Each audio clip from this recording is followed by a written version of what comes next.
ಓಯ್ ಶಾರದಾ, ಏನ್ರಿ? ಅದೇನೇ ಯೋಚನೆ ಮಾಡ್ಕೊಂಡು ನಡ್ ರೋಡಲ್ಲಿ ನಡ್ಕೊಂಡು ಹೋಗ್ತಾ ಇದೀಯಾ? ಬಾ ಇಲ್ಲಿ ಕೂತ್ಕೋ. ಎಲ್ಲಿಗೆ? ಬಾರಲ್ಲಿ ಕೂತ್ಕೋ, ಹೇಳ್ತೀನಿ. ನಾನು ಬಹಳ ಮೂಡಲ್ಲಿದ್ದೀನಿ. ಒಂದು ರೋಡ್ ಹೋಗೋಣ.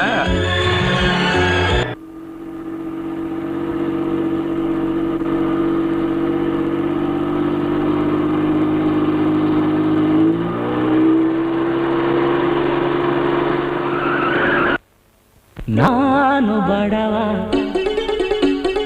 ನಾನು ಬಡವಿ,